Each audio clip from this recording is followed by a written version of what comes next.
প্রিয় বন্ধুরা, আসসালামু আলাইকুম। তোমাদের সকলকে স্বাগত জানাচ্ছি এনটিভির বিজ্ঞান ভিত্তিক অনুষ্ঠান বিজ্ঞানে আনন্দ। Science is fun, but to make it easy for us, আমাদের সাথে আছে প্রকৌশলী এবং শিক্ষক অন্তর খান। ভাইয়া, কেমন আছো তুমি? খুবই ভালো আছি, তুমি কেমন আছো? আমি অনেক ভালো আছি। আজকে কি আমরা সারফেস টেনশন নিয়ে কোনো এক্সপেরিমেন্ট করব? এক্স্যাক্টলি, যেহেতু ওয়াটার এবং সোপ আছে, নিশ্চয়ই এদের মধ্যে একটা ইন্টারঅ্যাকশন, এবং এদের মধ্যে সবচেয়ে ইন্টারেস্টিং একটা ইন্টারঅ্যাকশন হচ্ছে এই সারফেস টেনশন। তো প্রথমেই আমরা একেবারে বেসিক থেকে যদি দেখতে চাই যে সারফেস টেনশনটা এদের সাথে আসলে কাজ করছে কিভাবে, তো আমরা প্রথমে ইন্টারেস্টিং একটা এক্সপেরিমেন্ট করতে পারি, যেটা হচ্ছে এই যে এই সুই, তারপর হচ্ছে এই পেপার ক্লিপ, এগুলা তো নর্মালি আমরা জানি যে মেটালের তৈরি, তাই না? এবং আমরা জানি যে পানির থেকে যারা সবচেয়ে বেশি ডেন্স, তাই না, পানির থেকে যে ডেন্স হবে সে ডুবে যাবে পানির মধ্যে। কিন্তু আমরা যদি মজার একটা জিনিস খেয়াল করে দেখি, যে আমি সাথে করে কিছু টিস্যু নিয়ে এসেছি, এবং এই টিস্যুর উপর করে যদি একে খুব সাবধানে ভাসিয়ে দিতে পারি, তাহলে খুব মজার একটা জিনিস হয়। এই যে দেখো, আমি এখানে একটা পেপার ক্লিপ নিলাম, টিস্যুর উপরে দিলাম, এবং দিয়ে এবার আমি খুব সাবধানে হচ্ছে এটাকে এই বিকারের উপর দিয়ে দিলাম। ওকে, এখন তো ভেসে আছে, টিস্যুটা হালকা ভেসে থাকতেই পারে, তাই না? কিন্তু এখন যদি আমি খুব সাবধানে করে টিস্যুটাকে ডুবিয়ে দিই, দেখো কি হয়। এই যে একটু একটু করে টিস্যুটাকে ডুবিয়ে দিলাম, কিন্তু পেপার ক্লিপটা তাও ফ্লোট করছে। পেপার ক্লিপটা কিন্তু ভেসে আছে, অথচ আমরা জানি পেপার ক্লিপটা কিন্তু মেটালের। মেটাল মানে তো অবশ্যই পানির থেকে ভারী হবে, তাই না? এই যে তুমি ধরে দেখো, পুরোটা মেটালের তৈরি, পুরোটাই মেটাল। বাইরে হচ্ছে একটা আমাদের কোটিং দেওয়া আছে, প্লাস্টিক কোটিং, কিন্তু জিনিসটা হচ্ছে মেটালের তৈরি। তো এই মেটাল পানিতে ভাসলো কিভাবে? এটা তো আমার কোশ্চেন, তাই না? এটা খুব কিভাবে ইন্টারেস্টিং। হলো? এই যে আমরা যদি খুব কাছ থেকে খেয়াল করে দেখি, এখানে তুমি দেখতে পাবে যে পানির পৃষ্ঠটা কেমন যেন দেখা যাচ্ছে এই যে এই মেটালের চারিদিকে, তাই না? একটু মনে হচ্ছে নিচে নেমে গিয়েছে। এক্স্যাক্টলি, এই যে কার্ভ হয়ে আছে, এটা হচ্ছে আমাদের এই সারফেসে যে ওয়াটারের মলিকুলগুলো আছে, এরা আসলে একে অপরকে নিশ্চয়ই চুম্বকের মতন আকর্ষণ করে। এই যে আকর্ষণ করছে, এটা ভিতরেও করছে, বাইরেও করছে। তো বাইরের সারফেসে যেই মলিকুলগুলো আছে, এরা আসলে এক একটা বেলুনের মতো টান দিয়ে ধরে রাখছে। তো এই যে সারফেসে একটা টেনশন কাজ করছে, এটাই কিন্তু সারফেস টেনশন। এবং এই যে একটা ফোর্স, এই ফোর্সটার জন্য কিন্তু তুমি যদি খেয়াল করে দেখো, এই টান টান, এটা একটা মনে হচ্ছে যে বেলুনের উপরে, ফ্যাব্রিকের মতো, বা বেলুনের উপর যদি আমরা কোনো কিছু রাখতাম, একইভাবে কিন্তু এরকম দেখা যেত কি একটু ডেবে গেছে, কিন্তু ডুবে যাচ্ছে না, এটা এইভাবে ভেসে আছে। আচ্ছা, একইভাবে আমরা কিন্তু এরকম একটা নিডলকেও ভাসিয়ে ফেলতে পারি। তো এটা ট্রাই করে দেখি এখন। আমি অল্প আরেকটু টিস্যু নিচ্ছি। টিস্যু দিয়ে দেওয়ার কারণ কি, আমরা যদি হঠাৎ করে খুব জোরে রাখি, তাহলে কিন্তু সারফেস টেনশন ইমপ্যাক্টটা বেশি হলে কি হবে, ওই মুহূর্তে হচ্ছে সারফেস টেনশনটা এক্সিড করে চলে যাবে। ঠিক আছে? তো মজার একটা জিনিস করি তার আগে, আমরা যে এটা যে আসলে এর থেকে ভারী সেটা দেখাই। এটাকে চাইলে ডুবিয়ে দিতে পারি। আমরা যদি খোঁচা দিয়ে সারফেস টেনশনটা পার করে ফেলি, হঠাৎ করে পড়ে গেল, সাথে সাথে ডুবে গেল। তার মানে কি, সারফেস টেনশনটা একে টেনে ধরে রেখেছিল, এর নিজের কিন্তু ভেসে থাকার ক্ষমতা নেই। আচ্ছা, এরপর খুব সাবধানে আমরা যদি এই টিস্যুটা দিয়ে এবার এই সুইটাকে নামিয়ে দিলাম, এবার আমরা সেম ভাবে টিস্যুটাকে নিচে নামিয়ে এবার ওকে ডুবিয়ে দেব টিস্যুটাকে। টিস্যুটা দেওয়ার কারণ হচ্ছে এটার সারফেস এরিয়া অনেক বেশি, তো অনেক বেশি সারফেস এরিয়া থাকার কারণে ওর টেনশনটা খুব ইজিলি সে ধরে রাখতে পারে, এবং খুব সহজে সে ডুবে যায় না। তাকে এই যে খোঁচা দিয়ে ডুবিয়ে দেওয়া হচ্ছে, কিন্তু নিডলটা তাও ফ্লোট করছে। দিলে দেখতে পাচ্ছ যে নড়াচড়া করছে এটা, এবং এ কিন্তু একইভাবে সারফেস টেনশনের কারণে, এটা একেবারে সলিড স্টিলের, তাই না? তার ভেসে থাকার কোনো কারণই নেই, একমাত্র হচ্ছে এই সারফেস টেনশনের টানের জন্য সে কিন্তু ঝুলে আছে। আচ্ছা আচ্ছা, এবার আমরা আরেকটা জিনিস খেয়াল করে দেখব, সেটা হচ্ছে যে একইভাবে আমরা যে একটা পেপার ক্লিপকে আবার ভাসাবো। ওকে, এই যে পেপার ক্লিপকে আমরা আবার ভাসিয়ে দিব। এবার যে কাজটা করব সেটা হচ্ছে এই সারফেস টেনশনকে যে মডিফাই করা যায় সেটা আমরা দেখব। এই যে এই দিলাম, ওকে, দিয়ে এবার একে আমরা আবার ডুবিয়ে দিব। খুব সাবধানে ডুবিয়ে দিতে হবে, কারণ বেশি টার্বুলেন্স হলে আবার এ নিজে এমনিতেই ডুবে যাবে। আচ্ছা, আমরা সেটা চাচ্ছি না। এবার একটা স্পেশাল এক্সপেরিমেন্ট করতে চাচ্ছি, সেটা হচ্ছে এই যে আমার কাছে কিছু ডিশ সোপ আছে, লিকুইড সোপ। তো আমি যদি এখান থেকে একটু লিকুইড সোপ নিয়ে এই পানির মধ্যে দিয়ে দেই, দেখো কি হয়। এই পানিতে দিয়ে দিলাম, সারফেস টেনশনটা হঠাৎ করে খুব কমে গেল, এবং দেখলে এবার কিন্তু আমি এই পেপার ক্লিপকে সরাসরি টাচই করিনি আমরা, তারপরেও পড়ে গেল। তো এটা পড়ে যাওয়ার মানে হচ্ছে যে ও কিন্তু কি করলো, তার সারফেস টেনশনটা খুব হঠাৎ করে কমে গিয়েছে। ওকে, আচ্ছা, এবার আমরা দেখি যে একটা ব্লেড, ঠিক Okay. আছে, এরকম একটা ব্লেডকে যদি আমরা নেই এবং ওকে যদি ভাসানোর চেষ্টা করি, ঠিক আছে, আমরা খুব সাবধানে একে এবার সরাসরি পানির উপর দিয়ে দিব। ওকে। এটা এমনিতেই ভাসছে। এবং আরো মজার জিনিস হচ্ছে, এবার যদি আমরা ওর সারফেস টেনশনটা কমিয়ে কমিয়ে দেওয়ার দেওয়ার try চেষ্টা করি। করি সাবান দিয়ে, দেখি কি হয়। ওকে। এই যে এটা কিন্তু একাই মুভ করছে হ্যাঁ, কিন্তু move করছে, ডুবছে না। কিন্তু এবার কিন্তু ডুবে যাচ্ছে না। আমি যদিও এর মধ্যে সাবান গুলে দিলাম, তার মানে সারফেস টেনশন কমিয়ে ফেলেছি, এরপরও ভেসে যাচ্ছে। কারণ কি? কিন্তু দুইটাই তো মেটালে। হ্যাঁ, এর কারণ হচ্ছে এই যে ব্লেড, এই ব্লেডের সারফেসটা আসলে এতই বেশি যে আচ্ছা। সারফেস টেনশন কমার পরও যেহেতু খুবই পাতলা এবং হালকা, সে ভেসে আছে। আচ্ছা, দ্যাটস ভেরি ইন্টারেস্টিং। এবং ফাইনালি আমরা খুবই মজার একটা জিনিস করব, আচ্ছা।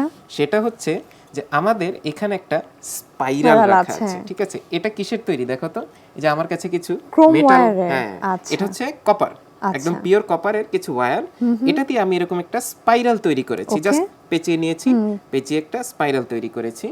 সো এই স্পাইরালটাকে আমরা যদি এবার ওয়াটারের মধ্যে দেই, দেখি কি হয়। হ্যাঁ, Okay. সাবধানে নিয়ে আসলাম এটা।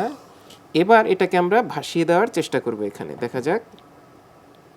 এই সাবধানে ভাসিয়ে দিলাম ভেসে এখানে। আছে। হ্যাঁ, ভেসে আছে। তার কিন্তু এটাও কিন্তু কপারের তৈরি, কপার তো পানির থেকে অবশ্যই হেভি, কিন্তু স্টিল এটা ভেসে আছে। আচ্ছা, এবার যদি একটা মজার কাজ করি, আমরা সোপটাকে নিয়ে এর ঠিক মাঝখানে দিয়ে দিব, দেখো কি আচ্ছা। হয়। খুব ভালো করে খেয়াল করে দেখো, এর মাঝখানে দিয়ে দিলাম, হঠাৎ করে পড়ে গেল। ডুবে গেল। আচ্ছা, ঠিক আছে, সমস্যা নেই। এবার আমরা একটা কাজ করব, সেম জিনিসটাকে সুতো দিয়ে বেঁধে নিয়েছি। আচ্ছা। আচ্ছা, এটা নিশ্চয়ই তাহলে একটা স্পেসিফিক রিজন আছে, তাই না? এবার আমরা খুব সাবধানে এটাকে ভাসিয়ে দিব, ঠিক আছে, খুব সাবধানে এটাকে ভাসিয়ে দিব। আচ্ছা। দেওয়ার পর আমরা আবার এবার, মিডলে সোপ দিলাম। হ্যাঁ, এর মাঝে এবার একটু সোপ দিয়ে নিচ্ছি। এবার দেখো Okay. কি হয়। সোপ দেওয়ার সাথে সাথে এটা কিন্তু ঘুরতে শুরু একটু করলো। রোটেট করছে। হ্যাঁ, এই যে সোপ দিচ্ছি এবং এটা ঘুরতে শুরু করলো, কিন্তু খেয়াল করে দেখো, যদিও ডুবে যাচ্ছে, তার আগে তুমি যদি খেয়াল করে দেখো, এটা কিন্তু অপোজিট রোটেশন করছিল, হ্যাঁ হ্যাঁ। Counter clockwise. তার মানে কি, এই যে আমি সোপটা দিলাম, এতে কিন্তু আসলে ভিতরে যে ছিল এই স্পাইরালে, সেখানে হচ্ছে আমাদের কি সারফেস টেনশনটা কমে কমে যাচ্ছিল, গিয়েছে। এবং সেজন্য বাইরে তো এখনো এটা ছড়িয়ে পড়েনি, এজন্য এটাকে কিন্তু এই যে এরকম কাউন্টার ক্লকওয়াইজ আচ্ছা। ঘোরাচ্ছিল, ঠিক আছে। কিন্তু এটা শুধু কাউন্টার ক্লকওয়াইজই কেন হলো? কারণ আমার স্পাইরালটা আমি তৈরি করেছিলাম কাউন্টার, তাহলে এই আচ্ছা। দিকে যখন ফোর্স দিয়ে বের হতে চাচ্ছিল, তখন কিন্তু সে তাকে অপোজিট ডিরেকশনে আচ্ছা। ঘুরিয়ে দিল। তো আমরা এরকম সারফেস টেনশন দিয়ে আসলে বিভিন্ন রকম এক্সপেরিমেন্ট Experiment করতে করে পারি। দেখতে পারি। তো এইখানে হচ্ছে আমাদের মূল যে জিনিসটা আমরা আসলে শিখতে পারলাম, যে সারফেস টেনশনটা কি এবং এটা আসলে কিভাবে কাজ করে, এবং একে চাইলে আমরা কিন্তু মডিফাই করতে পারি বিভিন্ন আচ্ছা। ভাবে। তো কেমন লাগলো এই সারফেস ভাইয়া টেনশনের খুবই এক্সপেরিমেন্ট? ইন্টারেস্টিং ছিল। আমরা দেখলাম কিভাবে সারফেস টেনশন দিয়ে দুইটা সেম মেটালের জিনিস হওয়ার পরেও কেন একটা ভেসে আছে আর একটা হ্যাঁ। ডুবে আছে। ইট ওয়াজ ভেরি ইন্টারেস্টিং। ভাই আমি দেখতে পাচ্ছি আমার সামনে একটা সার্কিট ডায়াগ্রাম আছে। আমরা কি এখন সার্কিট নিয়ে কোনো এক্সপেরিমেন্ট দেখব? আচ্ছা, ডায়াগ্রামটা আমার প্রয়োজন, কারণ আমরা এরকম একটা সার্কিট তৈরি করব। আচ্ছা। বাট এই সার্কিটটা দিয়ে আমি আসলে যে জিনিসটা দেখাতে চাচ্ছি, সেটা হচ্ছে যে খুবই স্পেসিফিক একটা অ্যাপ্লিকেশনের সুইচ এক আচ্ছা। ধরনের, ঠিক আছে। তো এই সুইচটা দেখতে হচ্ছে এইরকম, ঠিক আছে। এটা এক ধরনের সুইচ, তুমি দেখো। ওকে। আর এখানে আরেকটা সুইচ আছে আমার কাছে, সেটা হচ্ছে এই যে, ঠিক আছে। এটা হচ্ছে আমার আরেক ধরনের সুইচ। এটা সুইচ? হ্যাঁ, আমি ভেবেছিলাম এটা শুধু একটা ওয়্যার। আচ্ছা, দিস ইজ তাই ইন্টারেস্টিং। না? দেখে মনে হচ্ছে যে হ্যাঁ, এখানে তারের মাথায় ছোট্ট একটা কিছু আছে, আর এখানে বড় করে দেখা যাচ্ছে যে একটা metal আছে। হ্যাঁ, এখানে ছোট্ট একটা মেটালিক এনক্লোজার আছে। বাট এই দুটার ভিতরেই আসলে এমন কিছু মেকানিজম আছে, যেটা দিয়ে আমরা চাইলে একটা সুইচ তৈরি করতে পারি। ওকে। আচ্ছা, তো আসলে প্রথমে বলি যে এইটা কি। এইটা হচ্ছে আমাদের এই যে মেটাল সুইচ, ঠিক আছে, বাই মেটাল। এটা আসলে এর ভিতরে দুই ধরনের কোএফিসিয়েন্ট অফ এক্সপ্যানশন সহ মেটাল রাখা আছে। Okay. তা আমরা যদি এই জিনিসটাকে হিট দেই, তাপ দিলে আমরা জানি কি ম্যাটেরিয়াল বিভিন্ন Expand রকম হয়। এক্সপ্যান্ড হয়, কোনোটা বেশি হয়, কোনোটা কম হয়। তো এই যে ম্যাটেরিয়ালটা, এটাতে আমরা যখন হিট দিব, তো এর ভিতরে তাহলে কি এক্সপ্যানশন হবে, এবং Expansion সেখানে হবে। এক্সপ্যানশন আলাদাভাবে হওয়ার কারণে একটা মেটাল বাঁকা হয়ে যাবে। আচ্ছা। তো সেটা বাঁকা হয়ে গেলে সুইচটা আসলে ডিসকানেক্ট হয়ে যাবে, আবার যখন ঠান্ডা হয়ে যাবে তখন কানেক্ট হয়ে যাবে। ওকে। তো এটাই আমরা টেস্ট করে দেখব। তো সেটা টেস্ট করার জন্য আমি কিছু এলইডি এবং বাজারও নিয়ে এসেছি, ঠিক এবং আছে? একটা ব্রেড বোর্ড হ্যাঁ, যেটা ব্রেডবোর্ডেও বসানো যাবে এগুলো সবকিছু। তো আমরা দুটোই করে দেখব। তো আমরা আগে এই Okay. এলইডি গুলো নিয়ে নিলাম। আচ্ছা, সো ফার্স্টে আমরা এটাকে কি করব, তাহলে এটার সাথে সিরিজে কানেক্ট করতে হবে অবশ্যই, যেহেতু আমরা চাচ্ছি যে এর ভিতর দিয়ে কখনো তড়িৎ প্রবাহিত হবে, কখনো হবে না।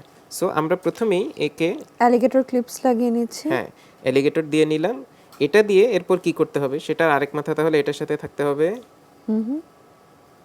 এই দিয়ে দিলাম, এবং আরেক মাথা কি পাওয়ার সোর্সে যাবে। ঠিক আছে, এই যে আমাদের ব্যাটারি প্যাক আছে, এই ব্যাটারি প্যাকের সাথে দিয়ে দিলাম। ওকে, ওকে। এখন তাহলে আমাদের কি হবে, এই যে আসলো, এই আমরা দেখি যে আমাদের এর ভিতর দিয়ে তড়িৎ প্রবাহিত হচ্ছে কিনা। হ্যাঁ, এই যে এখন লাইটটা দেখো জ্বলছে। লাইটটা জ্বলছে, তার মানে কি, তার মানে এই যে আমি সার্কিটটা তৈরি করলাম এটা একটা চেইনের মতো হয়ে গেছে, যে পুরোটা এই যে সার্কিটটা তৈরি হলো এই পুরো সার্কিটটার ভিতর দিয়ে তড়িৎ প্রবাহিত হচ্ছে, খুব ইজিলি হচ্ছে, তাই না? এবং হওয়াতে এলইডিটা কিন্তু জ্বলছে। আচ্ছা, এখন আমি যদি একটা কাজ করি, যে আপাতত খুলে রাখলাম যেহেতু পাওয়ার চলে যাচ্ছে এটা, আমরা এখন একটা মোমবাতি নিলাম। মোমবাতি নিয়ে এবার এটাকে কি করব, লাইট করে নিলাম। তার মানে এটা আমার হিটের সোর্স। এবার আমরা এক্সপ্যানশনটা করব। এই এলইডিটা তুমি ধরো, তুমি সাবধানে এটা ধরে রাখো যাতে এটা জ্বলতে থাকে এবং বন্ধুরা দেখতে পায়। ওকে, এবার যে কাজটা করব আমি, এই যে আমাদের যে থার্মাল সুইচ, তাই না, বাইমেটাল ছিল এটার ভিতরে, এটাকে যদি হিট দেই কি হবে, ওই সুইচটা এক্সপ্যান্ড হয়ে কি হবে, ডিসকানেক্ট হয়ে যাবে। সেটাই আমরা দেখি, এই যে হিট দিচ্ছি, এটা অ্যাবাউট 80 ডিগ্রি সেলসিয়াস যখন ক্রস করবে, 80 টু 95 এরকম যখন ক্রস করবে, তখন এটা অফ হয়ে যাবে। এই অলরেডি ডিসকানেক্টেড হয়ে গিয়েছে, সাথে সাথে অফ হয়ে গেল। ঠিক আছে, তার মানে এটা কি, ভিতরে যে সুইচটা ছিল সেটা ডিসকানেক্ট হয়ে অফ হয়ে গিয়েছে। ওকে, আচ্ছা, আবার যখন এটা কুল ডাউন হয়ে যাবে অটোমেটিক্যালি লাইট জ্বলে যাবে, এটা আবার অন হয়ে যাবে। That's very interesting. ঠিক আছে, তো আমরা এটাকে রেখে দেই, এটা আমরা দেখব যে কিছুক্ষণের মধ্যে এটা আবার নিজের থেকে অন হয়ে যাবে। আচ্ছা, এবার এটা ঠান্ডা হতে হতে, এটা অনেক গরম হয়ে গেছে, এটা আবার ঠান্ডা হতে হতে আমরা অন্য আরেকটা সার্কিট তৈরি করি। যে ডায়াগ্রামে আমরা দেখতে পাচ্ছি যে এখানে আমাদের আরেকটা সার্কিট কিরকম, সেটা হচ্ছে আমরা চাইলে এই যে ছোট্ট আরেকটা সুইচ দেখলাম, এই যে এটা দেখতে মনে হচ্ছে যে তারের মাথা অল্প ছোট্ট একটা কিছু, তো এটা হচ্ছে আসলে আমাদের কি, এই যে আমাদের থার্মাল সেন্সর, এই যে এটা অলরেডি চালু হয়ে গেছে, তার মানে কি এটা যথেষ্ট কুল ডাউন হয়ে গিয়ে অফ হয়ে গিয়েছে। ঠিক আছে, তো আমরা যদি এটাকে আবার হিট দেই আবার অফ হয়ে যাবে। তুমি এই যে খেয়াল করে দেখো, এই যে আমি এটাকে আবার হিট দিচ্ছি, এই যে দিলাম, যে এলইডিটা এখনো জ্বলছে, এই আবার ডিসকানেক্ট হয়ে আবার অফ হয়ে গেল। তো এটা দিয়ে কিন্তু আমরা চাইলে যে কোনো টেম্পারেচার বেসড অ্যাপ্লিকেশন যেগুলো, সেগুলো করতে পারি। যেমন কি আমাদের কোনো একটা নির্দিষ্ট স্পেসিফিক টেম্পারেচার ধরে রাখতে হবে, তো সেটার জন্য আমরা কিন্তু এরকম একটা সার্কিট ব্যবহার করতে পারি, তাই না, যেটাতে হিট অনেক বেশি যখন বেড়ে যাবে টাস করে অফ হয়ে যাবে, তাই না? যেমন হচ্ছে আমাদের ওই ওয়াটার কেটল, ইলেকট্রিক কেটল, সেটাতে কি পানি গরম করেছো? হ্যাঁ, করেছি, তাই না? তাহলে কি সেটাতে কি 100 ডিগ্রি সেলসিয়াস হওয়ার পরে খটাস করে একটা শব্দ হয় বন্ধ হয়ে যায়, এটা কিন্তু আসলে এই ধরনের একটা অ্যাপ্লিকেশনটাই ওখানে হচ্ছে। আচ্ছা, এই ধরনের একটা সুইচ এর ভিতরে থাকে। আচ্ছা, তো আমরা এই সার্কিটটা যখন তৈরি করতে যাচ্ছি, এই যে অন্য আরেকটা দেখতে পাচ্ছ যে এর মধ্যে থার্মাল সুইচ আছে, তো এটাকে আমরা ব্যবহার করব কিভাবে, এই যে আমাদের থার্মাল সুইচটা থাকবে, তার সাথে একটা 2.2 কিলো ওহম রেজিস্টর থাকবে। আচ্ছা, সো আমরা এই থার্মাল সুইচটাকে দিয়ে নিচ্ছি, এই যে এখানে বসালাম। ঠিক আছে, এই যে আবার আমাদের এই সুইচটা অন হয়ে গিয়েছে কুল ডাউন হয়ে। আচ্ছা, এটাকে বসালাম, এটা এই পয়েন্টে বসিয়ে দিলাম। ওকে, ঠিক আছে, এরপর কি করতে হবে, যে পয়েন্টে সেম পয়েন্টে আমাদের কি 2.2 কিলো ওহম রেজিস্টরটা, সো এই যে এখানে দেখতে পাচ্ছ যে এটা ব্যান্ডগুলোর থেকে আমরা রিডিং করতে পারছি 222, তার মানে এটা 2.2 কিলো ওহম যেটা। ঠিক আছে, আচ্ছা এইখানে বসিয়ে দিলাম। ঠিক আছে, এবং অন্য আরেকটা পয়েন্টে বসিয়ে দিলাম। ওকে, এখন এই দুইটার যে কমন পয়েন্টটা, সেখানে আমরা কি করব, একটা ট্রানজিস্টর নিব। ঠিক আছে, এই যে ট্রানজিস্টরটা, সেটার কি বেসটা দিতে হবে আমাদের। সো আমরা জানি যে এই যে আমাদের ট্রানজিস্টর দেখতে যদি এইরকম হয়, ঠিক আছে, ট্রানজিস্টর দেখতে যদি এইরকম হয়, তাহলে এটার কি হবে, এমিটর, বেস, কালেক্টর। ঠিক আছে, সো মাঝের বেসটা আমরা এখানে বসিয়ে দিব। ওকে, এই যে দিলাম। ঠিক আছে, এমিটর, বেস, কালেক্টর এইভাবে বসিয়ে দিলাম কমন পয়েন্টটাতে। আচ্ছা, এবার আমাদের কালেক্টরের সাথে হচ্ছে আমাদের কি থাকবে, আমাদের একটা এলইডি থাকবে যেটা দিয়ে আমরা ইন্ডিকেশনটা দিতে পারবো।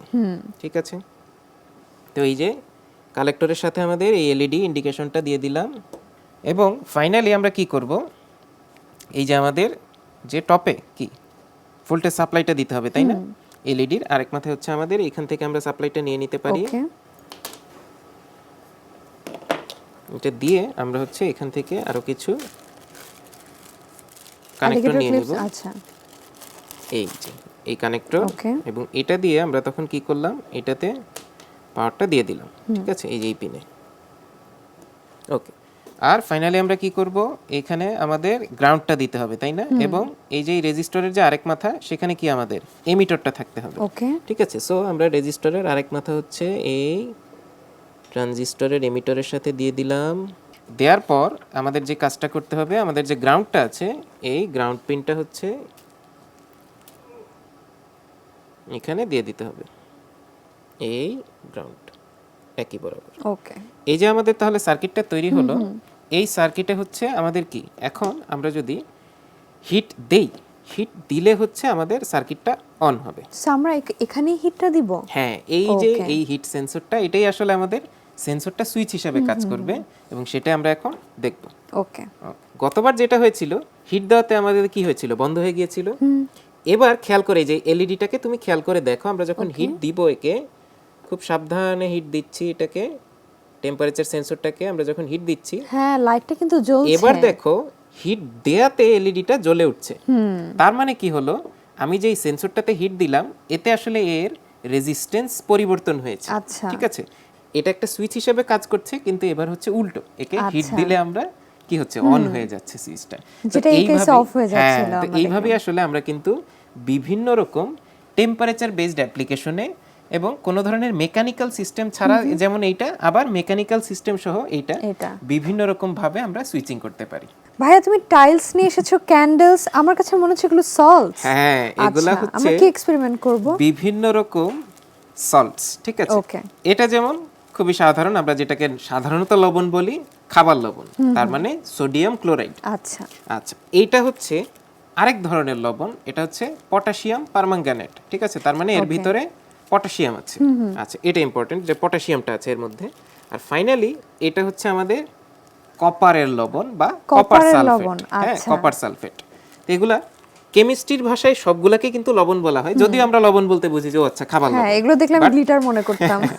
সবগুলাকেই কিন্তু কেমিস্ট্রির ভাষায় লবণ বলা হয়, কারণ এদের স্পেশাল যে স্ট্রাকচারটা আছে সেটার জন্য। আচ্ছা। এবং এক একটা হচ্ছে এক একটা মেটালের লবণ, যেমন আমরা খাবার লবণ হচ্ছে সোডিয়াম মেটালের, এটা হচ্ছে পটাশিয়ামের, এবং এটা হচ্ছে কপারের। ওকে। আচ্ছা, তো এই যে আমি বলছি যে সোডিয়াম, পটাশিয়াম, এগুলা, তো এগুলা আসলে বোঝার উপায় কি, আমরা যখন কেমিস্ট্রি ল্যাবে কোনো পরীক্ষা করি, তখন কোনটা আসলে কোন মেটালের সল্ট, এটা বোঝার খুব ইন্টারেস্টিং একটা এক্সপেরিমেন্ট। আচ্ছা। সেটা হচ্ছে আমাদের ফ্লেম টেস্ট বলা হয়। ওকে।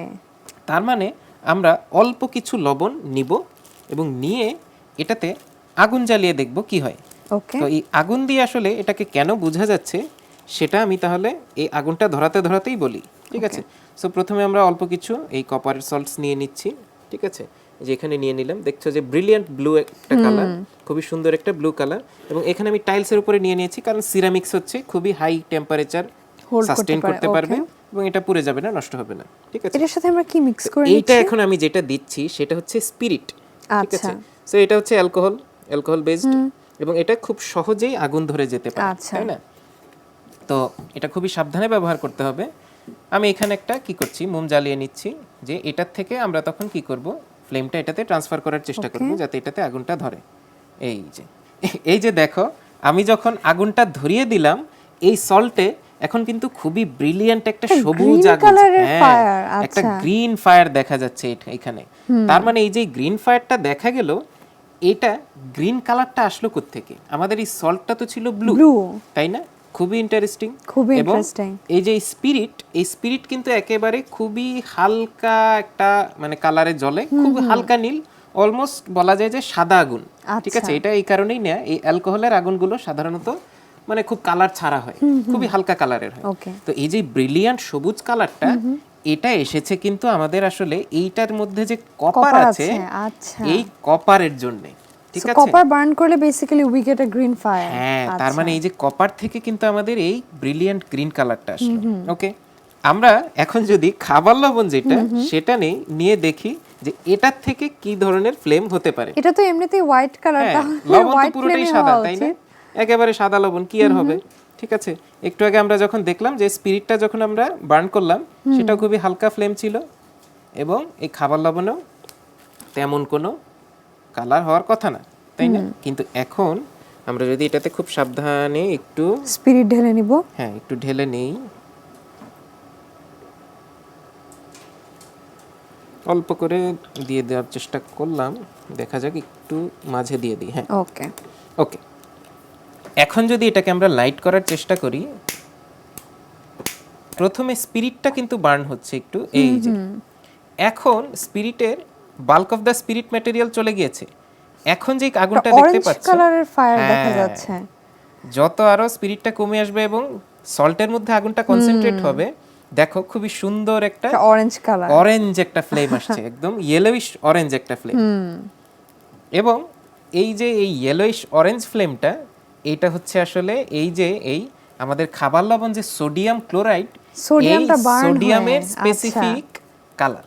আচ্ছা, এবং আরো মজার জিনিস হচ্ছে, আমরা রাস্তায় আগে কি থাকতো, সোডিয়াম বাল্ব থাকতো না, ইয়েলো, এটা কিন্তু ওই এক্স্যাক্টলি সেই সেম কালার। আচ্ছা। এজন্য রাস্তাঘাটে আগেকার দিনে, এখন তো এলইডি লাগানো হয়, বাট আগেকার দিনে যে সোডিয়াম ভেপর বাল্বগুলো থাকতো, একটু ইয়েলোইশ একটা টিন্ট ছিল হ্যাঁ, বাল্বগুলোতে, পুরোটাই এরকম ইয়েলোইশ কালার থাকতো।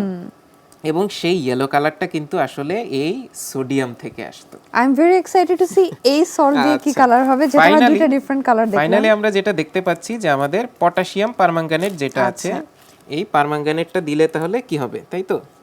ওকে, ফাইনালি তাহলে আমরা এই পটাশিয়াম পারম্যাঙ্গানেটটা নিয়ে নিচ্ছি, এখানে একটু দিয়ে নিলাম, এবং এর মধ্যে আমরা কি করব, অল্প একটু স্পিরিটও দিয়ে নেব। ঠিক আছে, তাহলে এর কালারটা আমরা এখন দেখার চেষ্টা করব। এবার এটা একটু ড্রপার দিয়ে নিয়ে নিই। ঠিক আছে, এই দিয়ে দিলাম। ওকে, অলরেডি পানিতে মিক্স, মানে স্পিরিটে মিক্স করার জন্য পার্পল কালার কিন্তু আমরা স্যারে এটা দেখতে দেখা পাচ্ছি। যাচ্ছে যে এটা হচ্ছে এই সল্টার কালার। কিন্তু এবার যদি এটাকে লাইট করি, এবার দেখো কি কালার হয়। এই যে বার্ন হচ্ছে, এবার কালারটা আসবে। দেখো খুবই দ্রুত হচ্ছে, আমাদের স্পিরিটটা যখন কমে আসবে বার্ন হয়ে, এখন কিন্তু সল্টের কালারটা দেখা যাচ্ছে, এবং এই সল্টের কালারটা পার্পল অরেঞ্জ এবং কি একটা ভায়োলেট একটা টিঞ্জ দেখা যাচ্ছে আগুনটার মধ্যে। সাধারণ আগুনটা কিন্তু না, সাদা আগুন না। তো এই যে ভায়োলেট কালারটা, তাতে কিন্তু আমরা বুঝতে পারছি যে এর মধ্যে আমাদের কি আছে, পটাশিয়াম আছে, পটাশটা আছে, পটাশিয়ামটা, এবং সেটার জন্য তার মানে আমরা দেখতে পেলাম যে প্রত্যেকটা মেটালের জন্য আলাদা আলাদা একটা ফ্লেমের কালার তৈরি হয়, এবং এই কালারগুলো হচ্ছে প্রত্যেকটা মেটালের আসলে ডিস্টিংক্ট একটা তার নেচার, তার প্রপার্টি। এজন্যই কিন্তু সে এরকম বিভিন্ন আলাদা আলাদা রংগুলো দেয়। এবং যতই হচ্ছে আমাদের কি হচ্ছে, এটার স্পিরিটটা কমে আসছে এবং কনসেন্ট্রেটেড হয়ে যাচ্ছে ফায়ারটা, ততই কিন্তু এটার মধ্যে সুন্দর একটা, এই যে দেখো খুবই উজ্জ্বল করে এবার সেই ভায়োলেটটা দেখা যাচ্ছে, ব্রাইট কালারটা দেখা যাচ্ছে। তো এই প্রত্যেকটা মেটাল আমরা তাহলে আলাদা আলাদা ভাবে তার কালারগুলো দেখতে পেলাম, এবং এটা কিন্তু স্পেসিফিক ভাবে সেই মেটালের বৈশিষ্ট্য। এবং পটাশিয়ামটা কিন্তু একটু ডিফারেন্ট ভাবে বার্ন করলো অন্যগুলোর চাইতে। তো কেমন লাগলো আসলে প্রত্যেকটা মেটাল এরকম? ভাইয়া আমার কাছে খুবই ভালো লেগেছে, এবং এই এক্সপেরিমেন্টটা কিন্তু খুবই ফান এন্ড ইন্টারেস্টিং ছিল। যদিও ডিফারেন্ট কালারস থেকে, হ্যাঁ slightly dangerous, but it was really fun. তোমাকে অনেক ধন্যবাদ এত অ্যামেজিং এক্সপেরিমেন্টস নিয়ে আমাদের সাথে আসার জন্য। তোমাকে অনেক ধন্যবাদ আমার সাথে এই এক্সপেরিমেন্টগুলো করার জন্য এবং বন্ধুদের সাথে শেয়ার করার জন্য। ভাইয়া আজকে তাহলে আমরা বন্ধুদের কাছ থেকে বিদায় নিয়ে নিই। অবশ্যই। প্রিয় বন্ধুরা, এই ছিল আমাদের আজকের আয়োজন। তোমরা যদি আমাদের কোনো এক্সপেরিমেন্ট মিস করে থাকো বা রিওয়াচ করতে চাও, এগুলো কিন্তু আমাদের ইউটিউবে অ্যাভেলেবল। তোমরা সবাই ভালো থেকো, সুস্থ থেকো, এনটিভির সাথেই থেকো। ধন্যবাদ।